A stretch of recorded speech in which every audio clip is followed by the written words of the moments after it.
Hello, Joanne.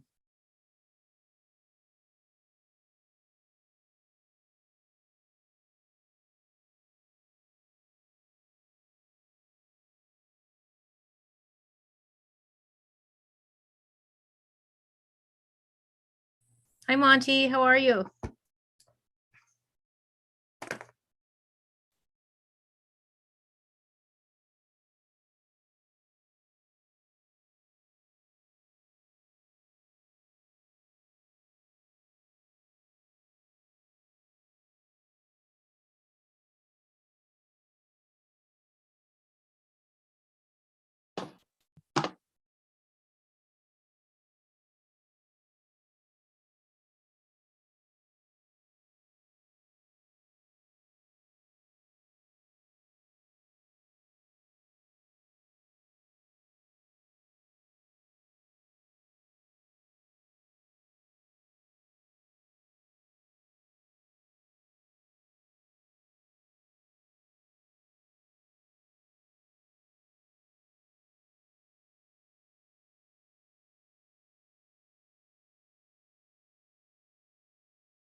Okay, where are you?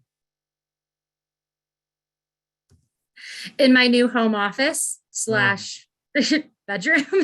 Nice, very nice. Yeah, and where's the boy? He's rolling around on the ground. Brian's washing him. Our living room looks like a daycare. He has so many toys everywhere. That is an active child. I got to see Benny today. That was a real kick.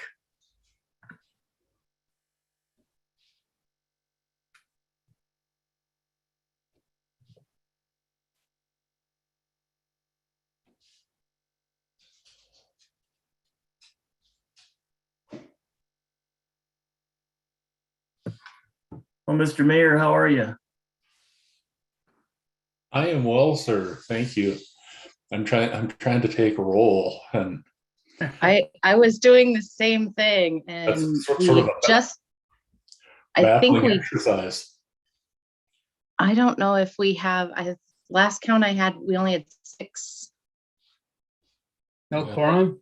That's my count as well, but I was just on another call with Jordan Hess, who'll be joining us. I'm sure I see Mirta now.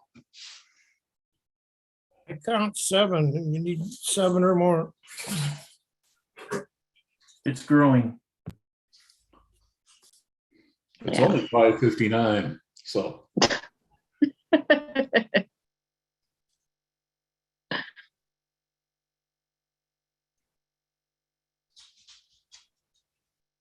There's Jordan.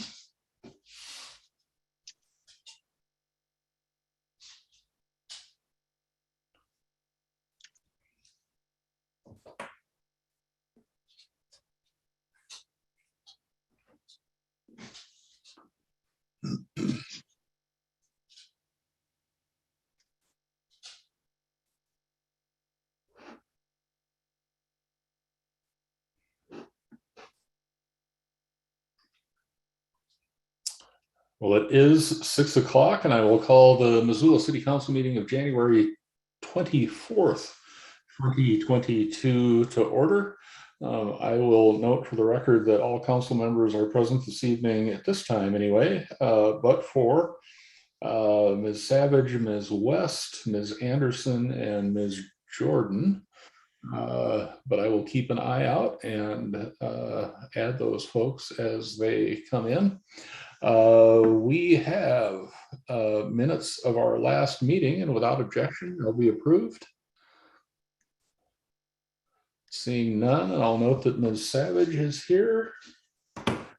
And Ms. Rabine, would you mind letting us know about the schedule of committee meetings? I'd love to. Hang on just a second. I need to update the roll so that folks can vote, and then we'll get to the committee schedule.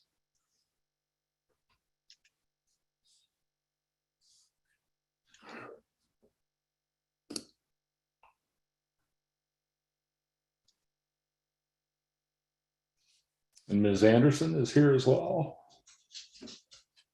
Thank you.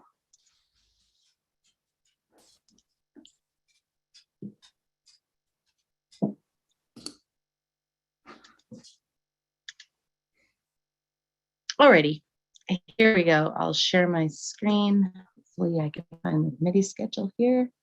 Here we are.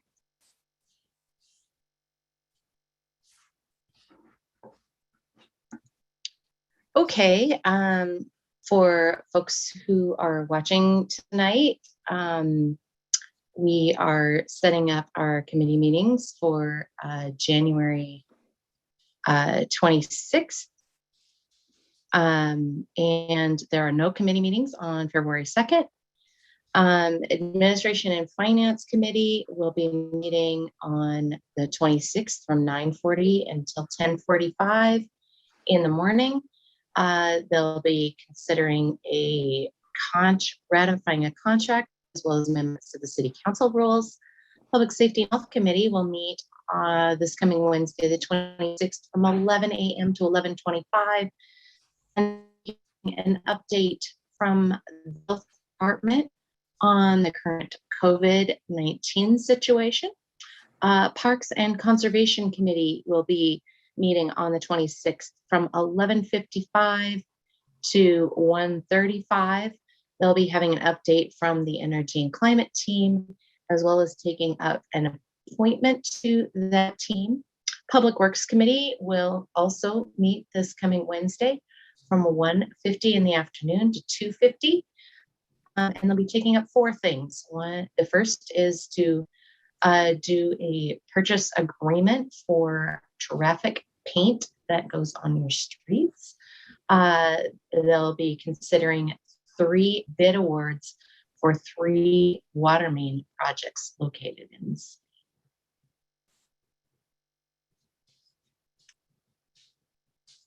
Thank you, Ms. Rabine. Any changes to the committee schedule? Right, seeing none, I'll note for the record too that Ms. Jordan is in attendance. And we'll move on to the public comment portion of our agenda. This is your opportunity to comment on items not elsewhere on the agenda this evening. And Mr. Larson. Hi, Mass Larson, Ward 3. Nice to see everybody tonight. I'll just use this as a platform to announce that Billings has what's called a coroner's inquest on the 31st of this month, and anybody from the public may attend if they're curious. These are for officer-involved shootings and unnatural deaths. This is specifically an officer-involved shooting involving a Native American man. I'd compel everybody on the Public Safety Council to take part in this because contrary to this county, Billings or Yellowstone County does these inquiries in public and allows the public to attend and participate as per state law.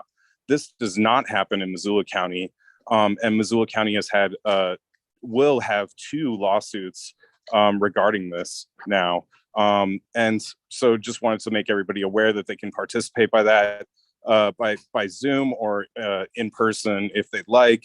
County people are also welcome to be involved in this too, although I know some of you there's no county people here. So anybody who's listening, just hit up the Yellowstone County Attorney's Office and they will give you a Zoom link and you can even submit questions. Again, this is all contrary to what actually happens here in Missoula County, where these are done in secret. Thank you. I'll talk to you later during the claims and Dr. Watson.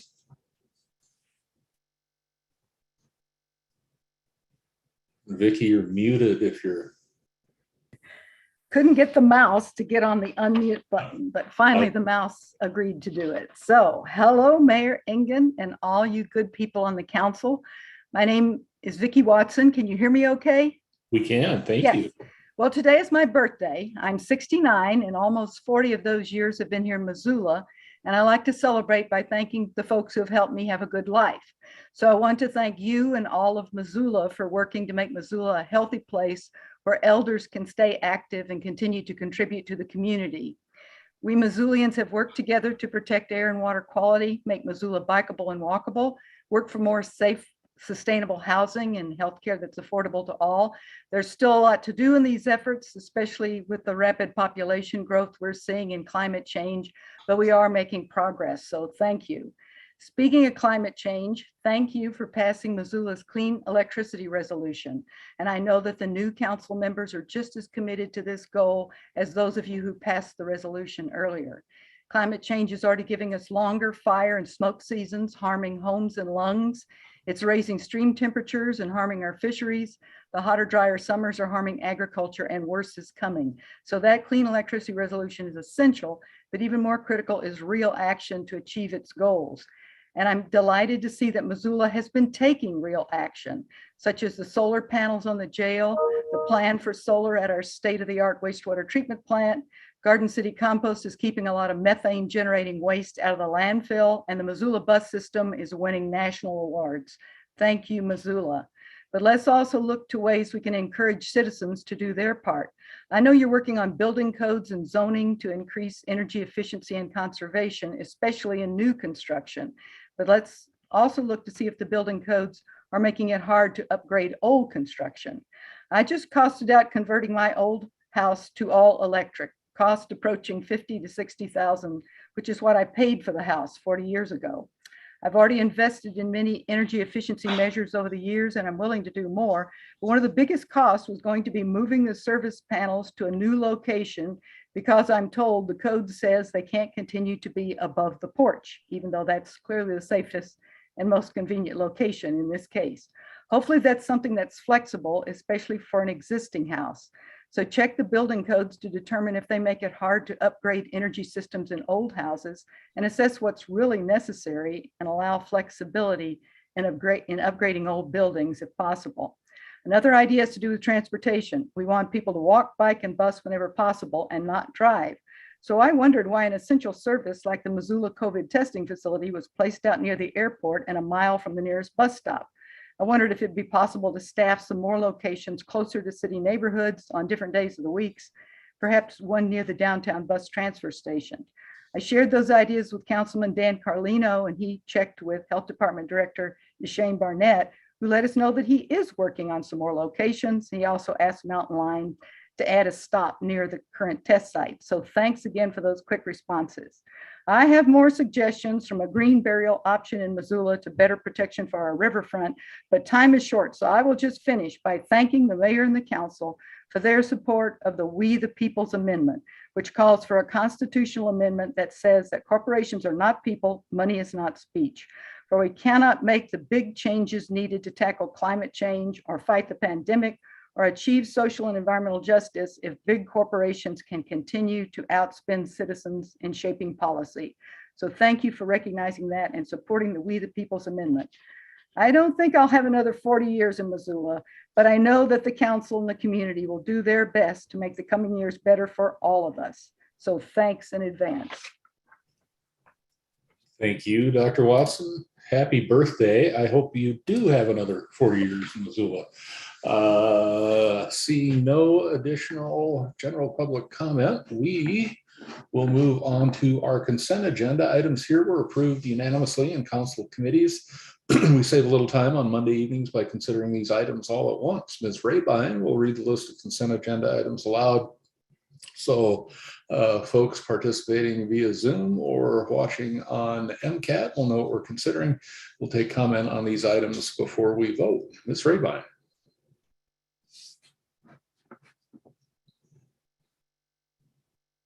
Thanks, Mayor Engen. Tonight's consent agenda has 5 items. And I also should have mentioned when we did the committee schedule that next week is the 5th Monday of the month.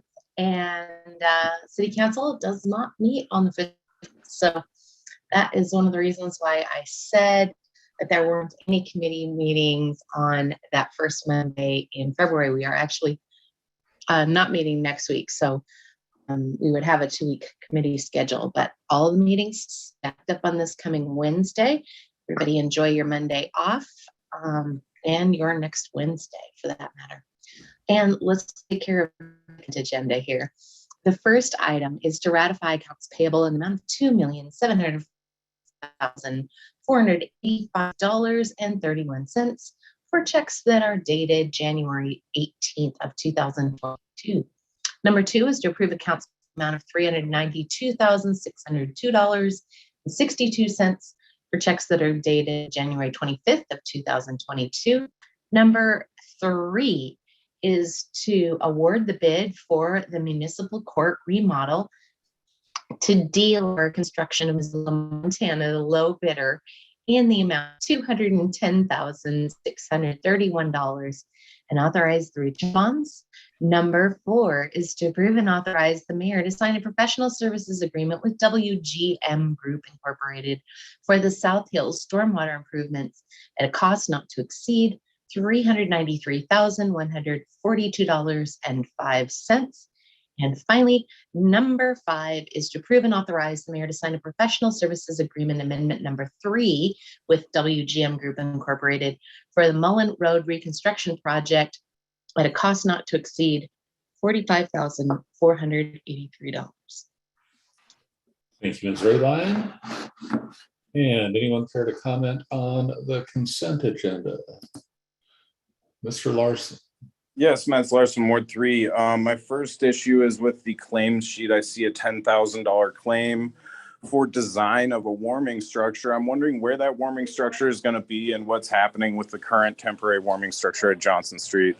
The other issue is with 5.4 and just a general issue pertaining to conflicts of interest with certain council members whom have pending listings as real estate agents. Point of In order the, on this that, is Mayor. not a point of That order. is You can't, I have not made any inappropriate personal attacks. and Oh my That's God. incorrect and inappropriate. And I've already had a lengthy email exchange today with Mr. Carlino regarding this allegation that Mr. Larson has brought up.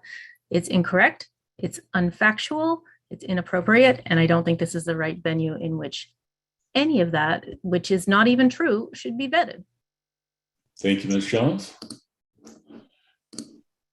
Any additional comment on consent agenda from attendees? Seeing none, a discussion from council members. I don't see any hands up there. We'll have a roll call vote.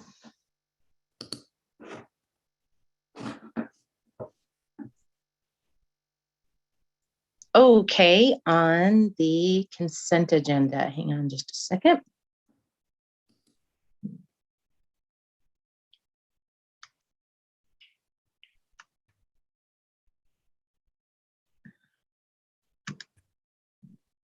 Anderson, Yes. Becerra, Yes. Contos, Yes. Hess, Yes. Jones, Yes. Cheryl, Yes. Vasika. Yes. I still have West is absent. Is that the case? It is. Okay. And I'm sorry, my vote list is not in alpha order tonight for some reason. So we're going to go out of order, but I will rotate you. Savage, Yes. Carlino, Yes. Nugent, Yes. and Jordan. Yes. Okay, that is 11 ayes and 1 absent. And the consent agenda is approved. We don't have any comments from city staff, agencies, boards, commissions, authorities, nor the community forum this evening. We do have one special presentation in the form of a proclamation.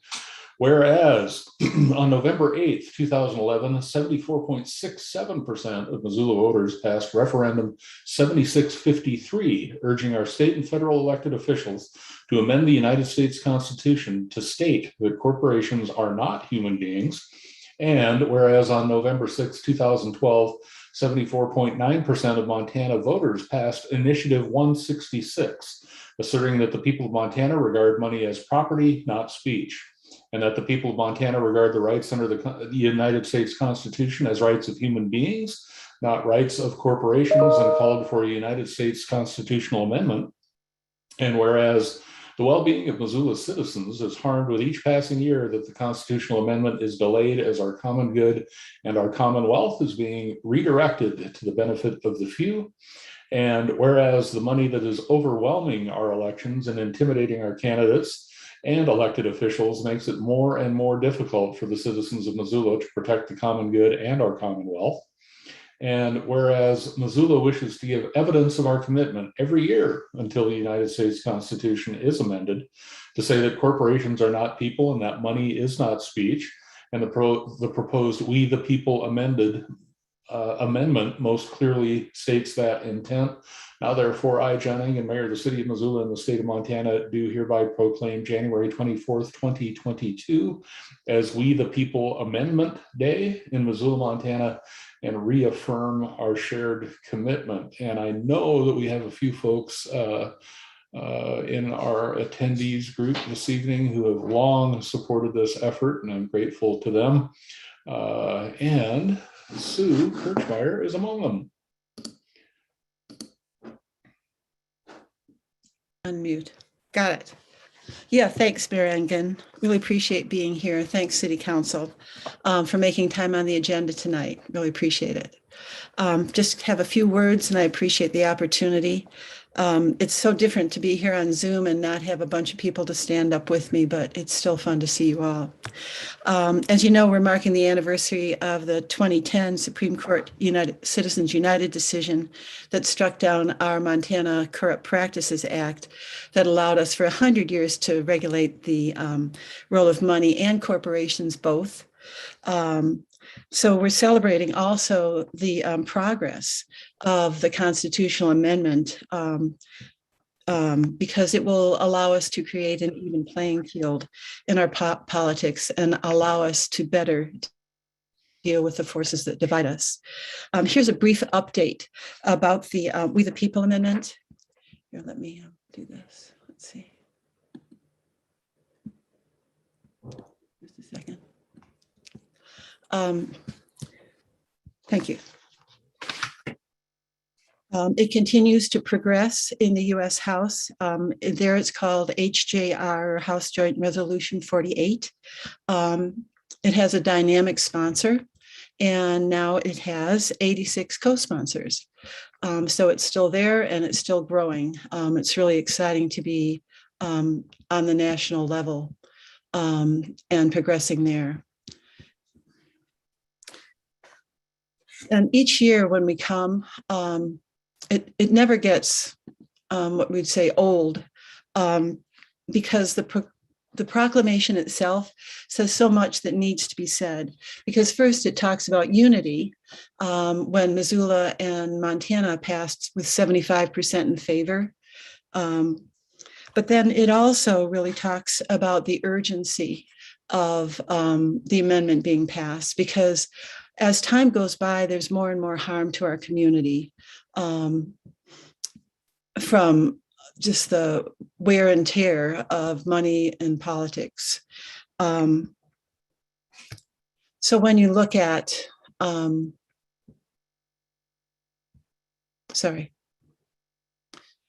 because it's here at home that we really get intimate with the kind of danger and the kind of intimate effects of what happens to a community in this situation. And often when we see what's going on in the community, we don't really take the time to look behind the curtain and look at the huge forces that are really shaping us. We know that the stage has been set locally. That our local stage has been set by forces that are distant from us. But we don't really say to ourselves, oh gosh, darn that Supreme Court, or darn Citizens United. But we know that things are undermining us and really are making a profit by undermining our communities and our ability to work together. And really, I think what I didn't expect, I expected to have the unity in fighting for getting money and corporations out of politics, but I didn't really expect the way it's undermining our unity to honor each other's place in our very own communities. Because unity really turns out to be really fragile, while dividing and conquering is the oldest trick in the book. And it's just treated like a game. It's been used relentlessly. And it's a marvel in the way that it really self-perpetuates by finding weak links between people and then sailing through and grabbing the profits. And then they can use those profits to divide and conquer further. But in our daily lives, it's not a game. And costs us lives, it costs us our livelihoods, to say nothing of what's happening with the planet. So I really appreciate that this is an opportunity to look at the forces that are behind the curtains, because really, sometimes it seems distant, but really it's what helps to unite us is when we really are looking at what's really affecting us all, and gives us a new way of looking at what we see every day. And the thing is too, that when we're looking at the forces behind us, all the issues, then we're realizing that we're all in it together. And then the kinds of solutions can address the root causes and give us compassion. So how do we keep in sight the forces that contribute to the challenges that we face? Because they really don't want to be in the limelight, and they do work behind the scenes. So if you look at things like gathering constituent internet use, or lobbying for tax breaks, or foreclosing on mortgages, hiding donations in PACs, crafting legislation that somebody else signs and acts like it's theirs. They aren't really public events or photo ops. And really, you'd expect that journalism would be connecting the dots, but they are also being sidelined by divide and conquer tactics. And then they're faced with smaller newsrooms and higher profit taking. So how do we at the local level really connect the dots ourselves? And that's where I thought it'd be good to look at some sensitive issues, some sensitive examples about, and then to look at the elements behind them. So if you take, say, a person dies on our streets in the cold, yes, it's important to look at what happened to them, what local support was or wasn't in place, what the life had been like the last month. But it's also compassionate too to look at what wealth inequality is doing to their lives and to all of our lives, because we're all less secure in our homes, paying the rent, paying the mortgage, being able to keep low and middle income people in our communities, in our own neighborhoods. There's a compassion in looking in that too. And then if you take another sensitive issue, if we look at say a bicyclist who's threatened and pursued, but then why would the police then take him into custody, thinking that he's the danger to others? So it's really compassionate then to look at social media, look at how it magnifies fear and distrust, because then we're also looking at who's being played on, what's affecting, what's making people, what's being played on when they're to make them more fearful and distrustful. And then we've got to look at ourselves. How are we being played on? And then when we're crafting, again, our solutions, how can't they be more meaningful if we really knows what's going on behind it? And really, will anyone in our community be secure when one person can be targeted? We all can. So, pardon? Thank you, Sue. Yeah, thanks. Did you want me to stop? We're getting a little long, but if Okay, you want to wrap up, you're just fine. Yeah, no, that's fine. So thanks again for the proclamation. Sorry to go over. I just would like to say that we really think doing this really helps to keep our eyes on the ball, to know that we're all in the same boat when we're divided, and that by creating a level playing field, that will go a long way toward limiting the power to divide and to conquer and to replace fear with trust. So thanks a lot. Thank you. And I want to thank Sue and others who, over the years, have been dedicated to this cause and join us annually for the reading of the proclamation. We've been known to do this in front of federal buildings and gather and talk. Pandemic takes another toll, but grateful for your comments tonight, Sue, and for keeping the fight up.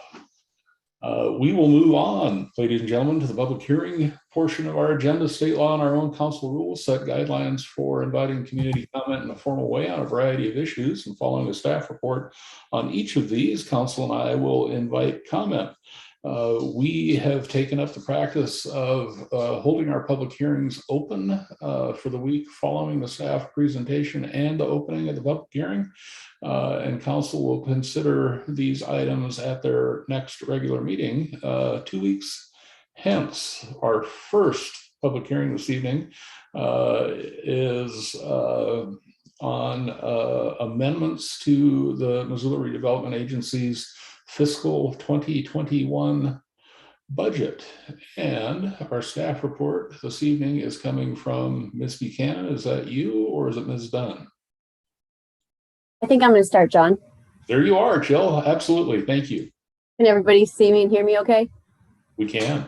Great. I'm not before you very often, so particularly in this type of format, do I run the share screen at this point? Is that how Please. that? All right, Thank great. you. Let me find the screen I'm looking for.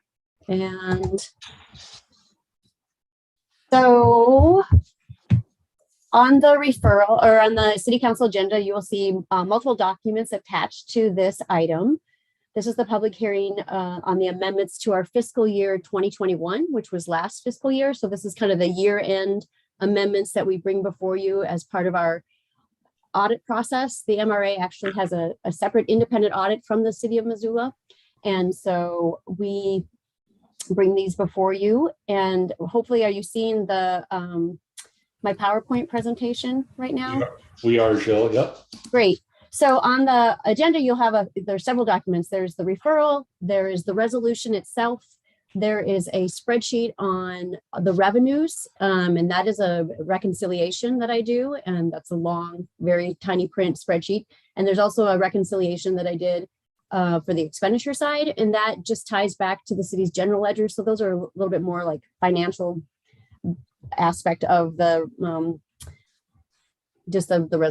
like reconciling that stuff. So this is just a little bit more easy to digest. So I created this PowerPoint presentation. So we're going to walk through this. We're amending last fiscal year's budget, and this just kind of goes through the PowerPoint. We're amending a budget. State law allows the cities to amend their budgets. They're done through a public hearing and notice requirements, and the amendments are approved by the council through a resolution process.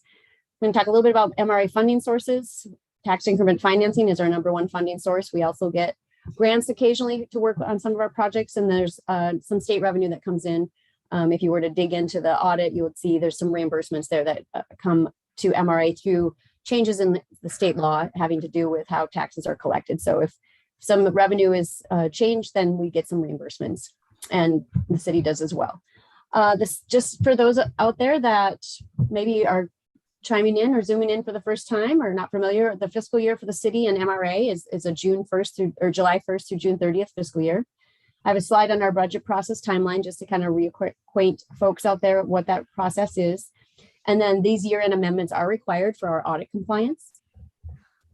Here again is MCA Montana Code. The governing body may amend the budget during the fiscal year by conducting public hearings at regularly scheduled meetings. Public hearing and notice requirements are required. There again is the MCA section that applies to that. Governing body shall cause a notice of the public hearing on the amended budget to be published. It's published in the newspaper and it's published twice. These requirements are carried out by the city clerk's office for the city council action. Nice little typo in there I saw after reviewing that this evening. Sorry about that. These amendments are approved by City Council by resolution after the hearing. So this amended budget will constitute our final budget, and that's what's used during the audit process. So during the audit process at year end, things kind of move around. They are going through all of your books, expenditures and revenues, and making sure everything is categorized correctly. And most of our budget amendments have to do with our revenue mill levies coming in after the budget is adopted. And then if there's any bond issues that are approved by City Council, they have to go through City Council. They have to be approved before we can ever issue a bond. MRA cannot do that, but those have to be recognized at the end of the year. So that's the two main things that you're going to see with these budget amendments this evening. Here's a little bit about MRA funding. MRA is not a taxing jurisdiction, and we don't levy mills or taxes, and it is not funded by the general fund of the city.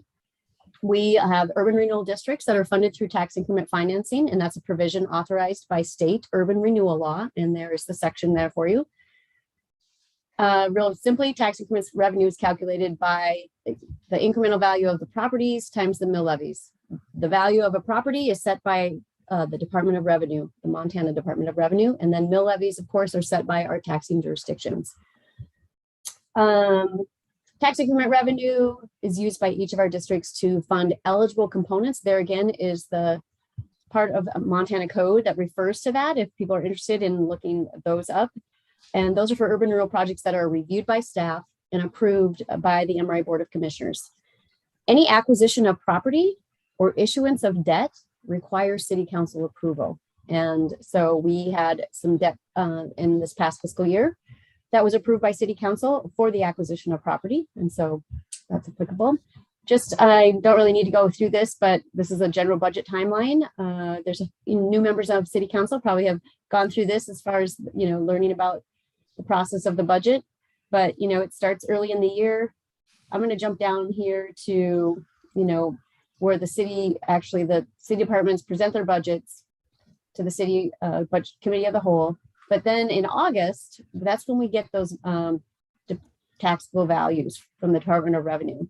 And that's when you, city council, approves the budget for the city and sets the mill levies for the city. MRA's funding comes from the tax increment has to have all of the mill levies set. And so that doesn't usually happen until October. And so September, October. So we are a little bit delayed in finding out our actual final revenue numbers. Then, of course, your fiscal year ends in June, and then your audit is due 6 months later. So this fiscal year 2021, this budget amendment process is a procedural step to close out fiscal year 2021, which is there are the dates as required by law. The amendments recognize any project timing. So if we have carryover funds from our projects we thought they were going to be done, but it didn't happen in the construction season, we recognize carryover funds for those projects. Revenues identified during the year that weren't identified at the time of budget adoption, which again, our final revenues are not identified when you adopt the city's budget. Expenditures approved during the year by the Board of Commissioners. They're set up to review our projects for compliance with tax increment law. And then any bond issues that were approved by City Council during the year. And those the tax increment revenue bonds are funded solely by tax increment financing. Here is a copy of our audit income statement for fiscal year 2021. I included this because when we did set the public hearing in December, there were some folks that were just looking at that reconciliation spreadsheet. And I want to point out on those that includes all of the funds that MRA deals with, including all of our debt service funds. And so when you look at the very bottom of that on revenue and expenditures, you're going to see some funds that are counted more than once, because when you have debt, it goes into your clearing account, and then it has to come out and go into another account to pay the debt service. And so revenues are counted twice when you look at that. And so some of the media were reporting that we had a $30 million budget, which is not true. This number right here on our audited income statement, this 12 million, there's that total column. That is what we're looking at. So when you count those funds more than once, when they go in and out, transfers in and out, then, of course, it's going to add up to a larger number at the bottom. But I thought that that's important to understand for all of, the new folks on City Council coming in, kind of how things can be presented sometimes. And also for the folks out there that are watching. And then finally, here is the resolution that's before you this evening. And I'll leave it at that. Happy to answer any questions. And I think Ellen's here too. Thank you. Pardon me. Thank you, Ms. Dunn. This is, again, a practice we engage in every year to reconcile those books. And our second public hearing this evening is doing the same for our municipal budget. So with that, I will open the public hearing. And I have one hand up. Mr. Yes, Larson. Matt Lesson, Ward 3. Thank you for allowing me to speak. Just wanted to encourage council members to vote against this. MRA and TIF spending has been widely abused in our district, and they have yet to sunset a single TIF district, to my knowledge. And this is definitely eating up money out of the general fund, which causes us to have to issue 3 taxes for roads, for instance, while still having roads in disrepair. We still need budget transparency in the city of Missoula. We need a proper accounting for capital assets and non-consumables. We need to be publicly auditable for our vehicle lists, which the city attorney, Jim Nugent, claims to be private information. VIN numbers are very public information by definition. they're exposed to the public, and if you'll get a ticket if they're not. So I've asked for these lists, yet been denied by the city. And this is like another one of numerous examples of how there is not budget transparency in this process with the city, and MRA's budget is funded solely from the city and its taxable revenues. And I object to just spending money and giving corporate welfare to the Marriott and AC Hotel, for instance, which is on this portion of the reconciliation. I asked Daniel Carlino to forward an email regarding the previous statements I made, and it was cut off during making. I'd appreciate if you all would look at that, and I'll comment later on the next thing. Any additional public comment this evening? Seeing none, this public hearing will remain open. We'll note that the first Missoula Redevelopment Agency Urban Renewal District sunsetted in 2006, netting a fairly remarkable boost in tax base for the city of Missoula based on that investment. So any questions from council members this evening? All right, seeing none, we'll move on to our second public hearing, which is a resolution for our final fiscal year 2021 budget amendments. And our staff report comes from Ms. Griffin. Thank you, Mayor. And thank you, Jill, for sort of explaining the budget amendment process. That's something I'm going to discuss briefly as well. So these budget amendments that I'm bringing today are FY21 year-end budget amendments. As Jill mentioned, this is something that we have to do to conclude our audit. And all of these items have come before City Council in one fashion or another, but just not via a budget amendment. So we've found some audit adjustments, some other things and so forth, and we bring this forward to conclude that fiscal year. And we are able to do this pursuant to state law. Again, these are sort of what we call housekeeping amendments. These are sort of the true up. So you'll see I've got a very long list, and they're pretty small items. And one of the things we do when we bring budget amendments is we always have to show what source of revenue we are bringing in to cover any sorts of expenditures. So we'll have a revenue account. Sometimes something might say fund balance because we need to use existing fund balance. Oftentimes we have to do these final year-end budget amendments to recognize grant revenues that we've received. Often during the budget process or at the conclusion of the budget process during the summer, we will approve, for example, a capital project item, but not fund it. And that sort of puts it in a limbo that when then staff have identified funding sources, then we turn around and bring it back via a budget amendment. So those are some of the items that we're going to see in here today.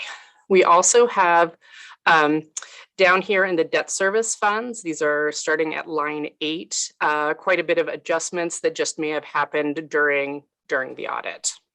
And we discussed this when we brought this to City Council in December. So 2 pages of budget amendments, bringing the total increase in revenues to 4.2 million and the total increase to expenditures of 8.9 million. In addition to these budget amendments, we bring to City Council budget transfers.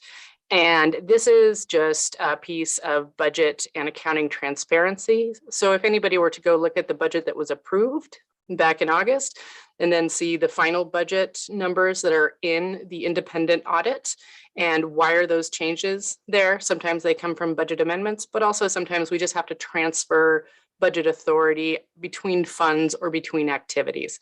An example I often use is that somebody, let's say during COVID, realizes they're not going to be spending their travel budget, but they are in fact going to be increasing their training budget because they're just going to be having more online training for staff. And so we want to capture that appropriately, and we put those in as budget transfers. And I'm here for any questions. Thank you. Thank you, Ms. Griffin. And I will open the public hearing on the FY21 budget amendments. Once again, this public hearing will remain open until council takes action in 2 weeks. All right, seeing no comment this evening, questions from council members? Seeing none of those, we will move on to items for final consideration. These items have had a public hearing, and it is now time for council to take final action.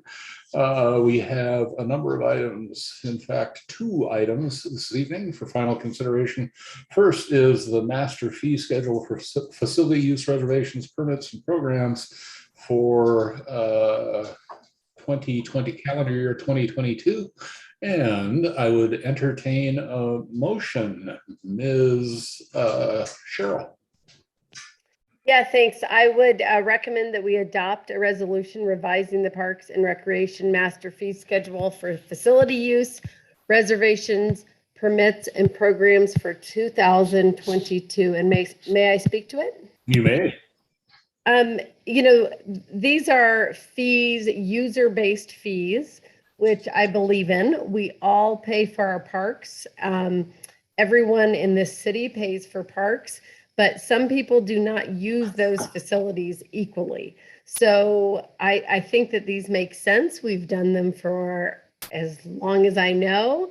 And I think that that is fair, that the grandmother that walks her dog along the park does not pay for all of the wear and tear that happens in our parks. So that is why I'm supporting it. And Mayor, if I could ask a few questions of Shirley, just to have those on the record that are not on the record from previous conversations. You may.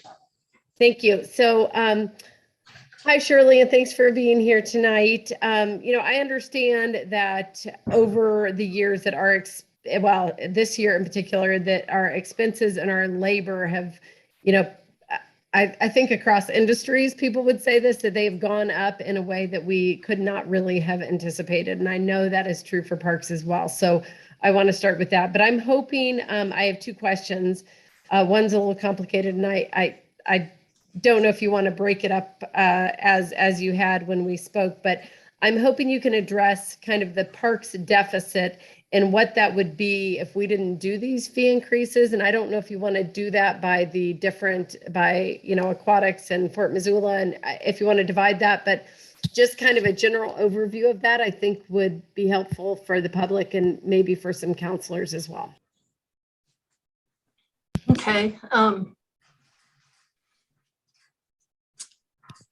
Yeah, so just crunching the numbers rather quickly at the final hour. We're looking at the fee increases for Aquatics generating about $60,000. So according to Ryan Applegate, our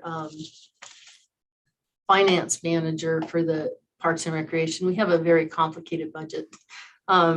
Most of you understand that.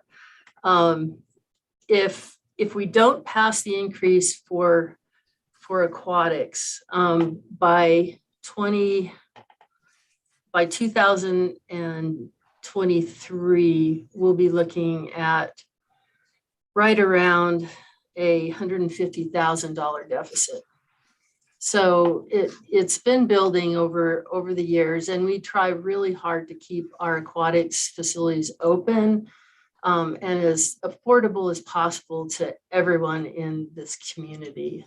We do a lot of scholarships for families and youth and seniors, but that's kind of where we're at with aquatics.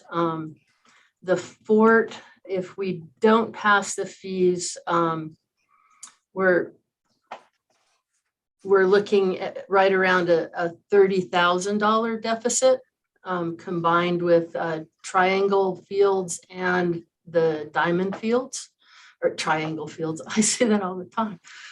Rectangle fields and the diamond fields. So, and then the shelters are quite a bit less. The fee increase will generate right around $6,000 of revenue to help offset the wage increases across the board. In recreation, we're looking at a 7% increase in wages. Aquatics, a 14% increase in wages. And from what I've seen over at Park Operations, because they're in the same boat we are, they're looking at at least a 7% increase in wages as well, on top of all the inflation we're seeing with supplies.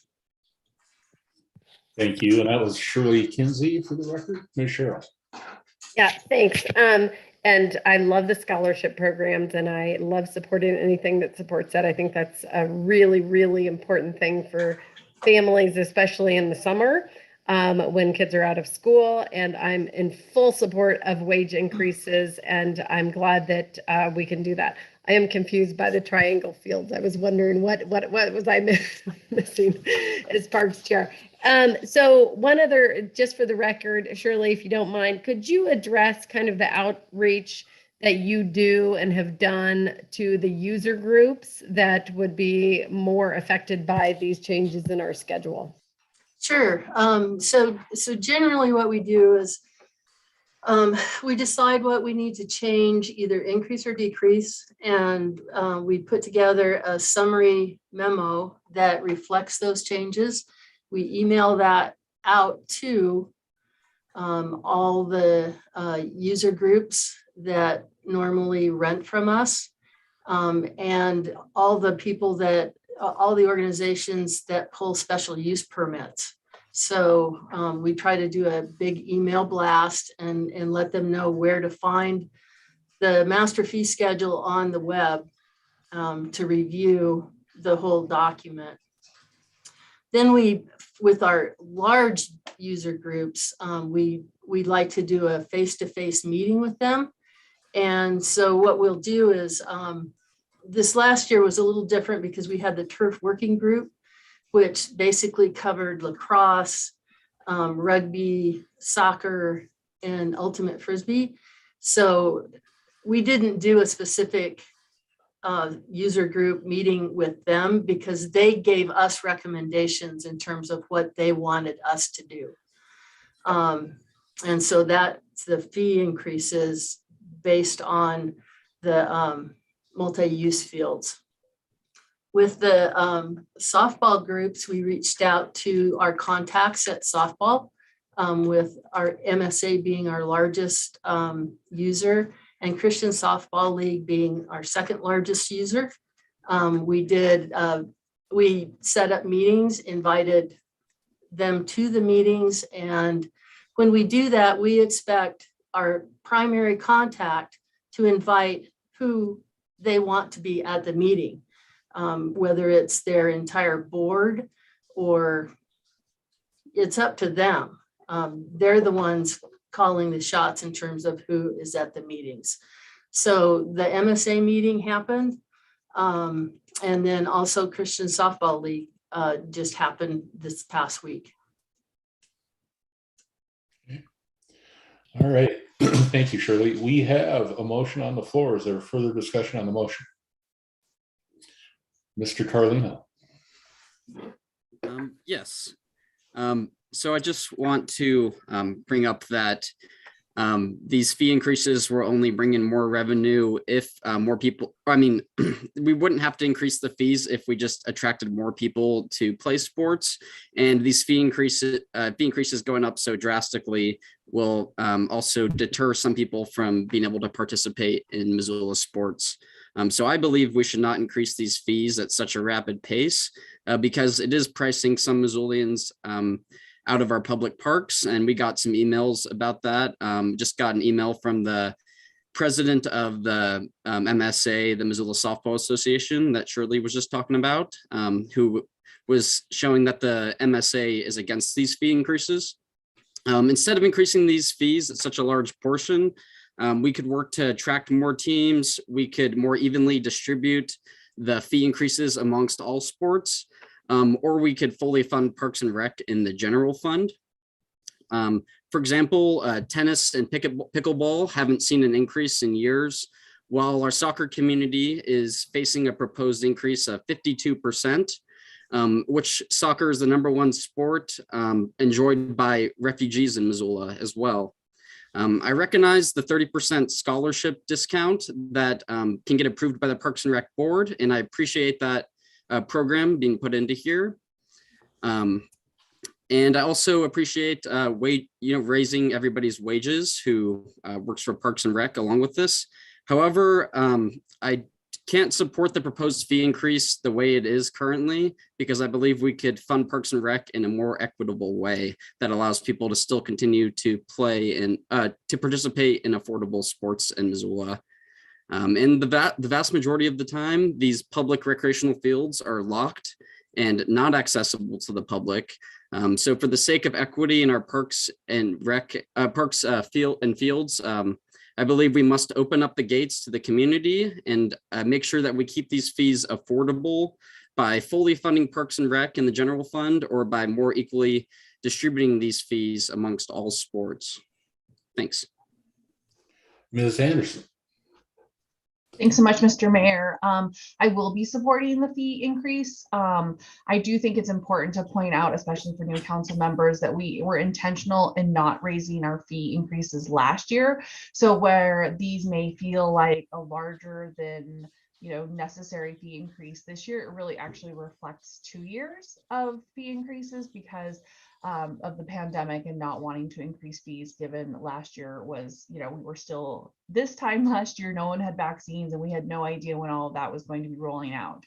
I think it's important to point out the fact that if we did fully fund Parks and Rec, which I am an absolute advocate of, we would have to raise taxes across the city for everyone who lives here in the form of their property taxes. And having been on council for the last 4 years and sat through the last 2 budget cycles, we were really intentional about not raising our mill rates because, like I said, we were going through a pandemic. People's housing increases were going up because of the Department of Revenue's reassessment cycle. And so being mindful of trying to, do what we can with the budget that we had, not wanting to raise taxes. So unfortunately, all of these programs are running a deficit. The fee increases that we are proposing still don't actually cover the anticipated costs for these. So they are subsidized for the general fund. So I don't play softball, but my overall taxes as paid in by my property taxes going into the general fund are subsidizing the cost of that. And I'm fine with that because, I walk on I play in the local parks that are open and I feel like it is my responsibility and to, cover a base portion. But there are certain extra things that are required because of these facilities, the maintenance, Rainbow Park, the snow sledding hill doesn't get chalked and doesn't have a staff person. And so, having those extra fees to cover those extra amenities that are granted, I think seems reasonable. I also don't think that, it would be an additional cost to parks to have them wide open and used at any time. First of all, it would be unmanageable, and that we would, how are we going to then cover the costs for increased wear and tear when we're not even recovering the cost of maintenance as it is? So the majority of these parks funds are funded by the general fund fees, and especially in everything out of aquatics makes up only a fraction of the budget. And so I think that is equitable because, we as taxpayers are covering the vast majority of it. And then the user groups are being asked to kick in a little extra to cover the difference. And, we surely last year or 2 years ago, I think it was mentioned that they were part of their user group outreach. They had gotten a lot of feedback saying that, waiting every few years to not have an increase, but then having a larger increase was harder on groups. And so she took that feedback and was trying to kind of even it out over in smaller doses, but last year chose not to do a fee increase. And I think that was reasonable. So I think it's really, kind of keep in mind that this year is really reflecting a 2-year fee increase and not just a 1-year increase. So with that, I'll be supporting the parks fee increases this year. Thanks so much. Ms. Jordan.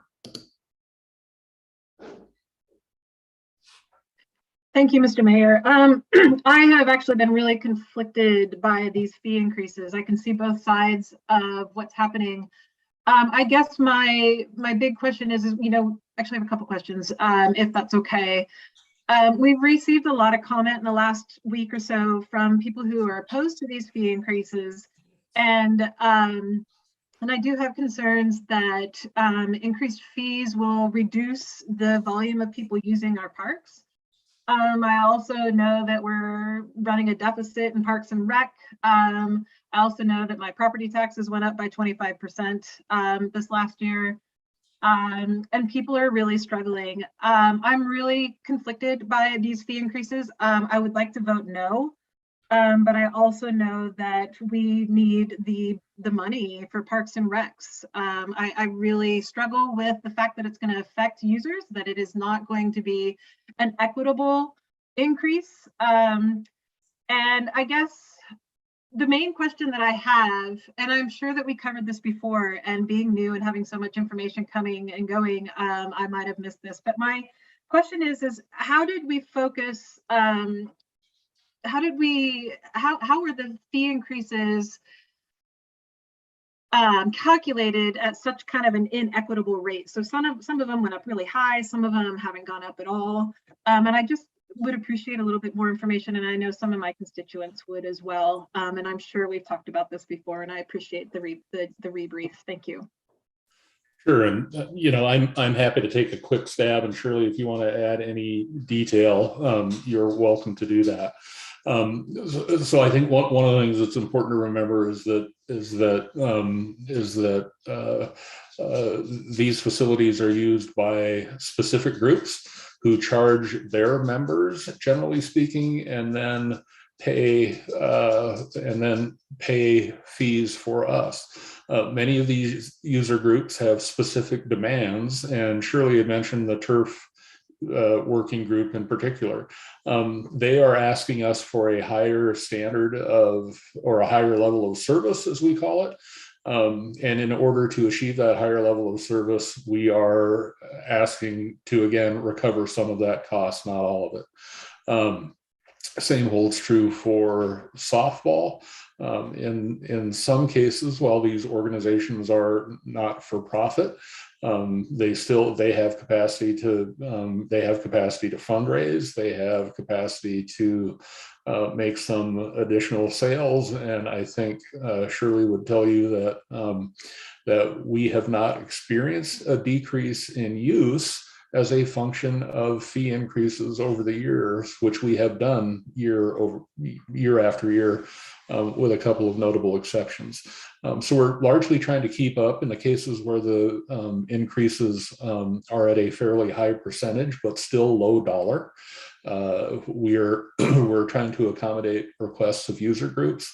And I also want to note that there are actually, at Fort Missoula Regional Park, for example, there are two subsidies. One is the bond, which built the park, and additional general fund support from both the city and the county to support operations there.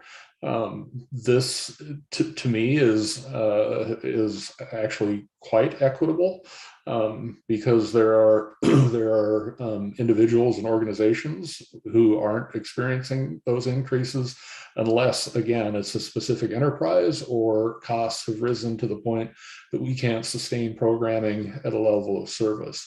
Over time, if we continue if we were to defer these fees, you heard the numbers from Shirley, 150 grand is a big deal in parks, as it is in most places in the city. And I think we're doing our best to balance that question of general fund. The other thing to remember is that the general fund is finite. It is controlled by mill levy value and caps placed on that mill levy by the Montana legislature. So if you're inclined to raise taxes, we're going to be bumping up against the cap. So then we have other choices. Do we limit programming? Do we do less? Do we shut down some programs? I don't think any of that is imminent, but over time, that's the way this plays out. So I think modest increases over time for users who don't have alternative facilities to a certain degree, right? Because of the incredible community investment in these facilities, having them pay a modest portion of the cost of operating those facilities seems perfectly reasonable to me. And Shirley, if I missed anything, or Ms. Jordan, if I missed anything, let me know. Thank you. Ms. Vasika. Thank you, Mr. Mayor. My colleague, Mr. Carlino, really hit the nail on the head with my thoughts on this, so I won't really repeat what he was saying. I'm really torn about user fees. Kristen made a good point. I do see both sides to it. Maybe if they didn't increase so much every year, I would be in support of this. We did have a lot of folks reach out to say that the never-ending increases are making it really difficult or even impossible to play in the softball leagues or other leagues. Mr. Loomis, I see, is in the audience tonight. He wrote a really great email explaining in great detail a lot of the concerns that he has, and I'm happy that he's here tonight. I look forward to hearing his public comment. I'm also, I have concerns about the resident 20% discount at Currents.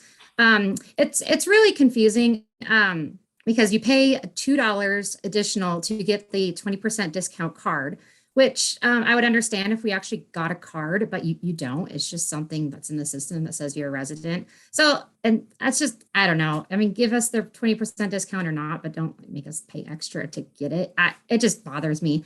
And then I can also understand it was kind of hard to get it. You're not made aware that you need to bring something besides your driver's license with your resident address on it. You have to bring your hunting license or your utility bill, which I guess I can understand that to make sure, because I know a lot of college kids don't really live here, but then they come back and they still have their parents' address on their license. So I guess I can understand that. It's really petty, I guess, of me, but that just irks me the wrong way. But with the first reason, with the softball fields and the leagues having a lot of trouble, I will not be in support of this tonight. Ms. Jones. Thanks. I just wanted to say I'm in favor of this tonight. Every year or every 2 years, we have these user fees for parks come through, and it's always hard trying to look at this and figure out the best thing going forward. But after every time when we have parks to give a big presentation on it, it's clear a lot of thought has gone into how to make their budget work with the sources that they have. And this is what local government does. It constantly tries to provide more service than we have money for. And this is a small way to help the budget that really does put it on the users. And there are many people who do not use a lot of the facilities listed in these user fees. And then there are people who use them on a regular basis. And I think it's quite fair actually to have the users paying their way for when they're using parks in a different way. And as my kids did sports throughout the years, and I was renting fields from Shirley over the years for lacrosse, that's the way it works. If your kid's going to do a sport that's extra or above and beyond, or if you're in a league where you're using those fields, those people, they're already in existence, but to do the extra prep work and set them up, that takes extra. So I'm fine with having the users pay it. And I know that there's extensive outreach. I've seen it for 7 years now, extensive outreach that they reach out to all of the user groups, have conversations, do the best they can to navigate it and get to a common sense place. I did want to address tennis, which was raised, and having sat through a lot of tennis meetings for the last year plus, it's really an apples to orange analysis, because 20 years ago, there were partnerships in town with the high schools and the city to create the tennis courts at Playfair. And then there was another go round regarding Fort Missoula, and the fees that attach to those are for maintenance only, not for any type of repair. And those are the whole agreement was created over 20 years ago. So it's not something that is visited every year, because it was a forward-looking agreement created 20 years ago as there was a partnership. So I just wanted to point that out. I think that's apples to oranges to connect pickleball and tennis to these user fees. So happy to support it. And Shirley, thank you for all your work on this. Mr. Nugent. Yeah, thanks. I appreciate all the comments, and I certainly, understand the concerns about fees. I did specifically want to hit on something, and I agree with most of what Gwen and others have said. The comparison's been made several times about the person walking on the trails is using it just as much as the user group, and I just want to highlight that there is a difference between those two. I can go play catch with my son at a park and pay no fee. But if his team is going to reserve the field, it closes it off to everybody else. And I do think that there is some level of, responsibility beyond what we would say is our regular accepted use in that. I'm actually excited to talk about parks a lot in the budget process, because I think there's been some very interesting questions put forward. But I don't think now is the time, and we're never going to get to a place, in my opinion, where we can fund all of this without having user fees, unless we find something else to cut. And I think that for those of us who are new, it's been a learning experience, of course, on when is the appropriate time to have these conversations. But obviously, if we were going to do something as drastic as eliminating user fees, that's a budget conversation, not a now conversation. I did have two questions, possibly for Shirley or someone. Some of the comments express questions about the need to have staffing at the Fort Missoula Park versus McCormick Park that doesn't have staffing. I think I know why that is the case, but I don't want to make any assumptions. So I was hoping you could address it. Sure.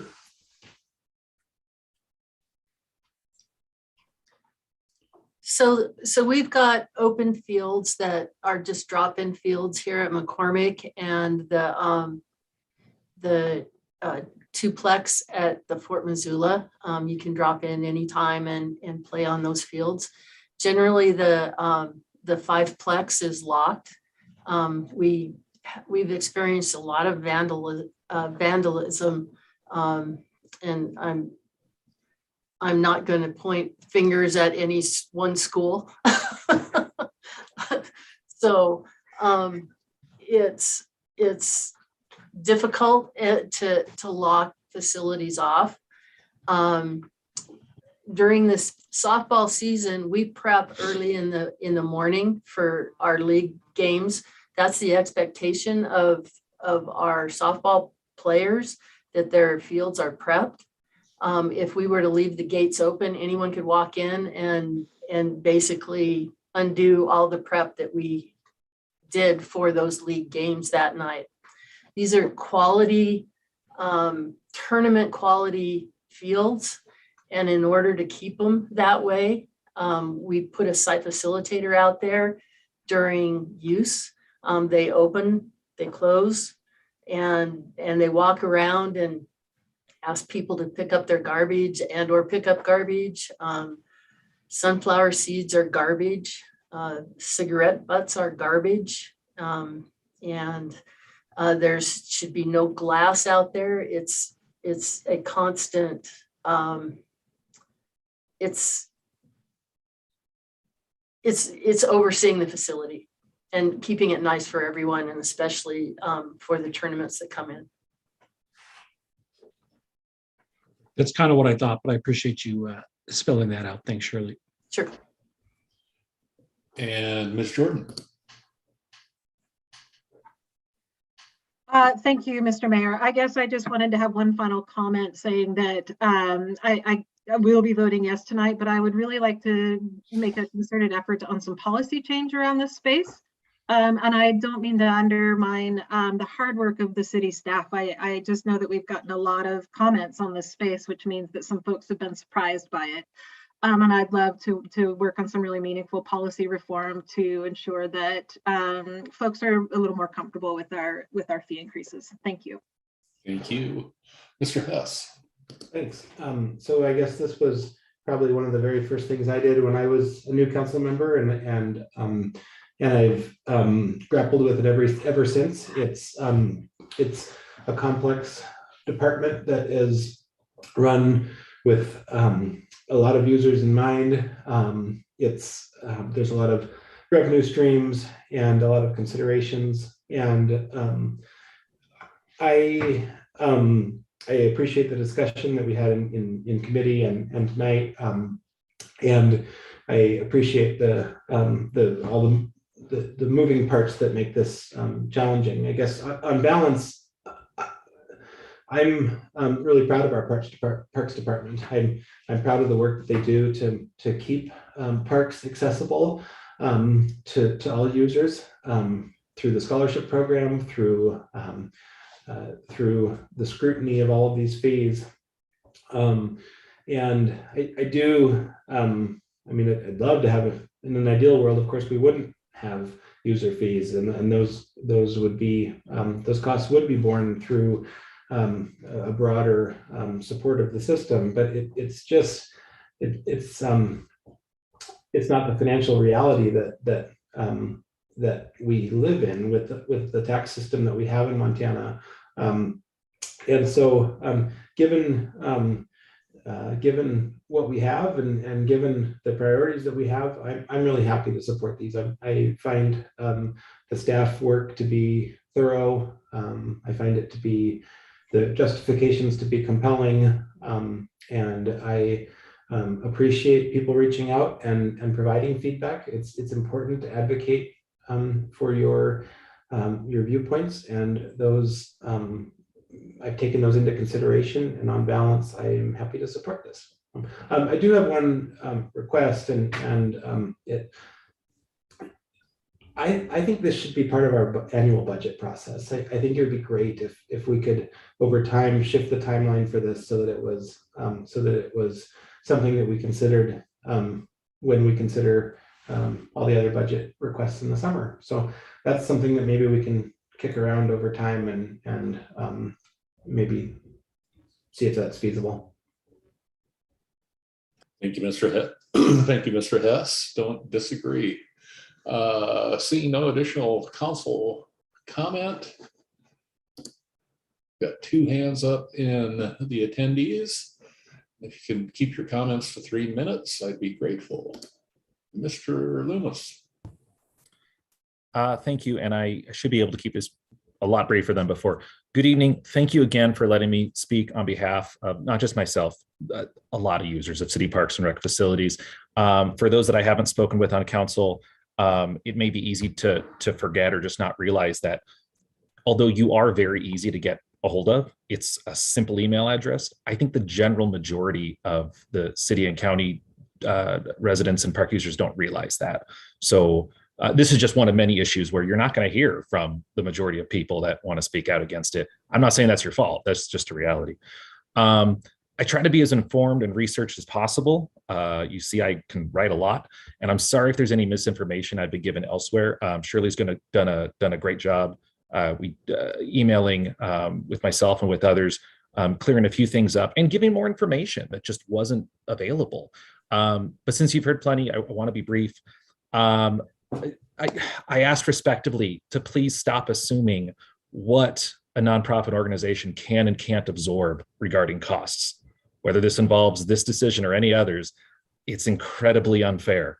I understand why City Council, whether one or all of you, would support this. Absolutely. But I do find it incredibly ironic to hear this administration talk about not wanting to fund things with tax revenue. Mr. Nugent, I agree that there is a difference between using a sidewalk and using a rented facility. I made that comment because they're both public things. But you know, you could argue that lots of facilities, dog parks, require certain maintenance and certain operations and repairs. I don't use a dog park, but I am paying for it as a taxpayer because that's what we do. I know there's a difference. I don't think it's that big of a difference. I also really like Mr. Hess's suggestion regarding budgeting. And maybe it's because this is becoming a bigger issue because the dollars are getting bigger. I recognize and understand that cost of supplies and wages and everything have increases. Parks needs a way to counter some of these increases. And that kind of goes back to what I originally said, which I'll bring up again. Parks, again, has very few means of creating revenue. General fund is, I believe, their main source. This is basically out of need, I believe, without additional payroll funding, which is happening because council has dictated, and I'm so sorry if I'm incorrect with this, the city has strongly encouraged Parks and Rec to raise wages. I'm not opposed to that, but it's not their choice. They're being told you need to spend more money on this, but they're not being given more money to spend. That's where this all kind of stemmed from. Their Parks is saying we need more funds, specifically or mainly because of wages. I'm not going to argue with that, but it has nothing to do with the user groups. It has to do with wages are going up because they're being told they're going up. I feel that no city department should be granted the authority to increase their cost to taxpayers without providing city council and the public some type of financial statement accountability. You hear it from citizens all the time. We deserve accountability. That's one thing that I think my hounding has accomplished, because typically these requests are just, we want to raise it to this, rubber stamp it. I agree for the most part about soccer players should pay extra for specific soccer field maintenance, softball players for softball fields. But I would still argue, and I know it's not going to be a debate, but I disagree that these fee increases are covering all sports facilities that require those specific maintenance and those specific staffing needs. Maybe this whole thing is more of a budgeting question. Maybe it's an operations issue. I mean, if I felt that as a user, if I felt that Parks and Rec was amenable to discussions about operations and staffing and maintenance and budgeting, this would be something I would go to them with. It's not that way. So it comes to you guys because this is unfortunately the forum that the public is really afforded, in which you have people listening. Really, to reiterate from my original point, it's essentially a funding request. They're saying they need X amount of dollars, which was unclear at first. And it's either, hey, city council, we need it, or we need to go to the users. I'm not asking for you guys to subsidize or pay for a sports league to have rentals, but just the maintenance, the regular maintenance. I'm not looking for special aeration. I'm not looking for special mowing. The fields that are already built, we just want to be able to use them. That's all. And then finally, I can't deny that Parks works hard as a whole. They're a huge group of people. They don't have easy jobs. But because of how public process works, this is sometimes how issues and questions are able to get out in the open. I know this is going to pass, and I pretty much knew that from the start, but I think it's really important that myself or other citizens are able to feel like we can be heard by not just the department, but by our leaders. I absolutely 100% agree that those that make the decisions, well, I'm not saying Shirley, but Shirley's making the presentation, that they don't want these increases. It's just, that's what they have to do, fairly or not.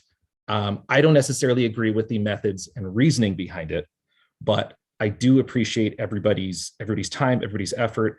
And I hope that whether it's budgeting or next time this comes around, I hope that we can continue to have this conversation and try to make things just more equitable. Thank you. Thank you, Mr. Loomis.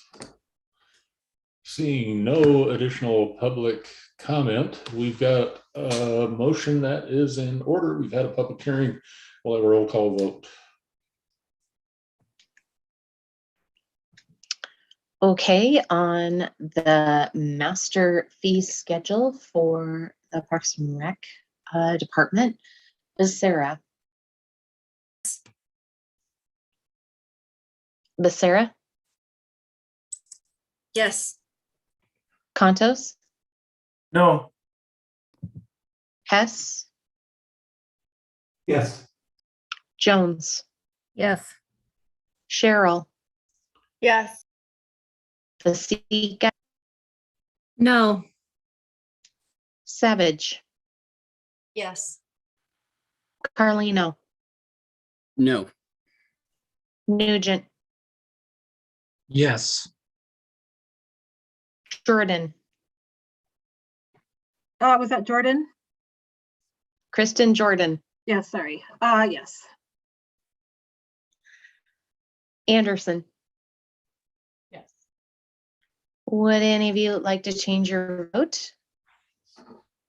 That is 8 ayes, 3 ayes, 1 absent. And the resolution is approved. And our second item for final consideration comes from the Land Use and Planning Committee. Mr. Hess. Thank you, Mayor.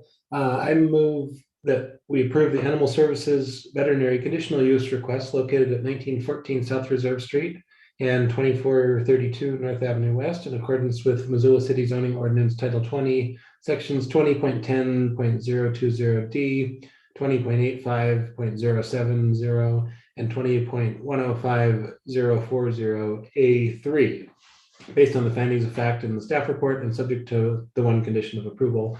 And may I speak to the motion briefly? Mr. Hess. This to me is an incredibly straightforward conditional use request. The applicant has demonstrated how they will, how this use makes sense, and the staff recommend approval of it. And I don't see any reason to differ with anything in the staff report.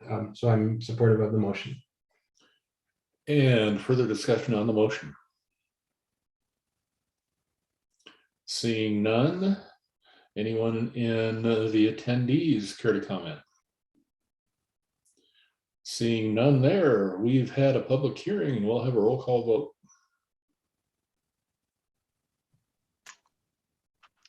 All right, on the motion to rezone and, or excuse me, to approve the conditional use, it's not rezoning, conditional use approval. Contos, Yes. Hess, Yes. Jones, Yes. Cheryl, Yes. Vasika, Yes. Savage, Yes. Carlino, Yes. Nugent, Yes. Jordan, Yes. Anderson, Yes. Sarah. Yes. Would any of you like to change your vote? That's 11 ayes, 1 absent. And the conditional use is approved. We don't have any additional items for final consideration this evening. I will pass on communications from the mayor and we'll begin general comments from council members with Mr. Hess. Thanks, Mayor. I'll pass tonight. Mr. Nugent.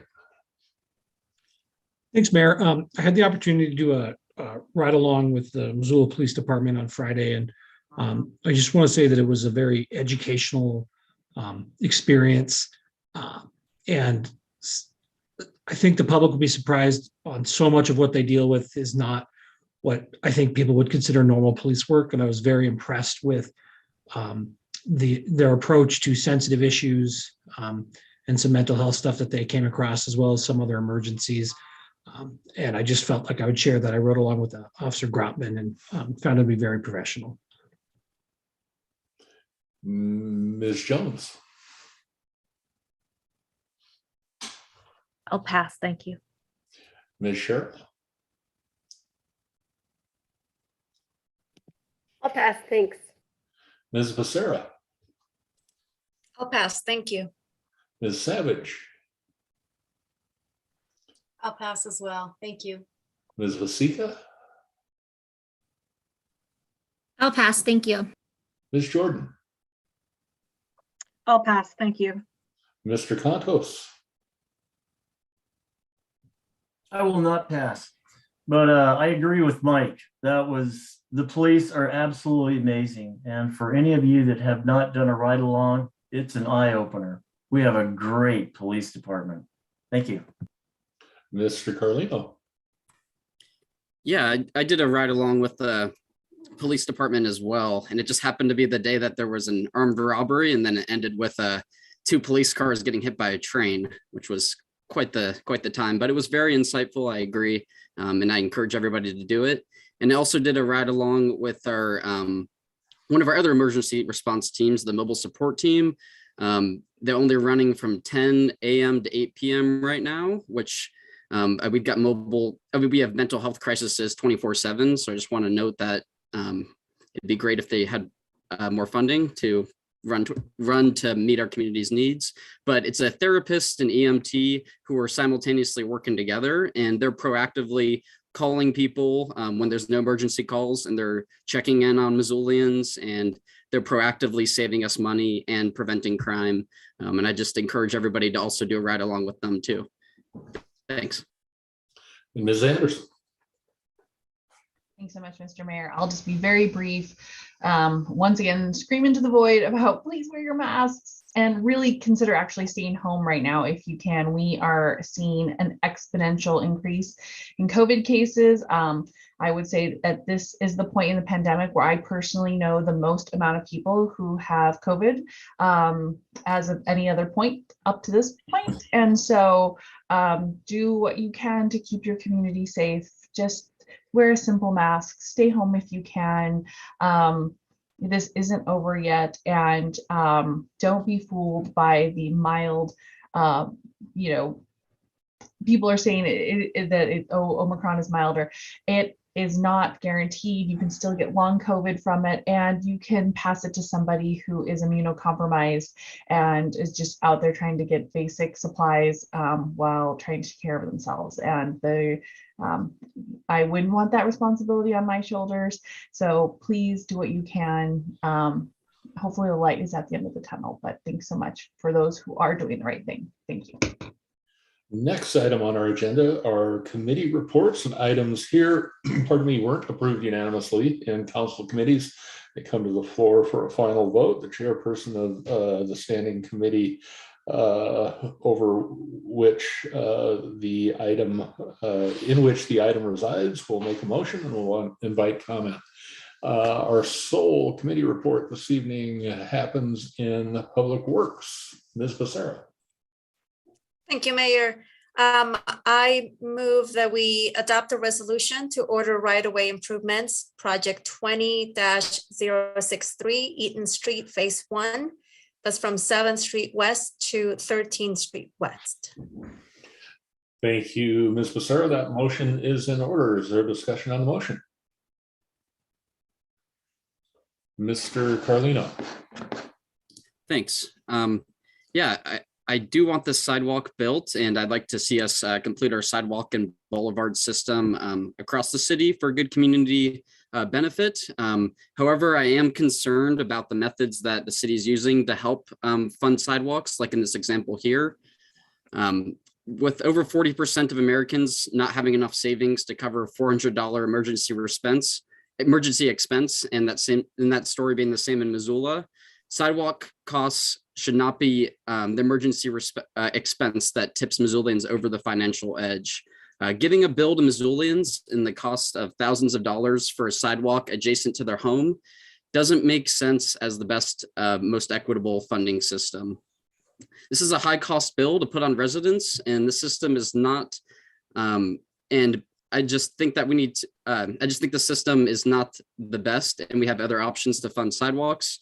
So in the future, I'd like for us to take a look at not putting a bill of thousands of dollars or putting people into debt for having a sidewalk adjacent to their house. But again, I'd like to see us continue building boulevard sidewalks. I just would like us to keep our seniors and working class families and homeowners in mind when we're building them, and not burden them with bills of thousands of dollars for a sidewalk adjacent to their house. Thanks.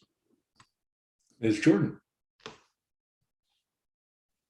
Thank you, Mr. Mayor. I would like to just support what Daniel has mentioned. He's mentioned a few facts. I'm really conflicted with this one. I'd like to recognize that City Council has worked really hard in the past to reduce these fees on homeowners.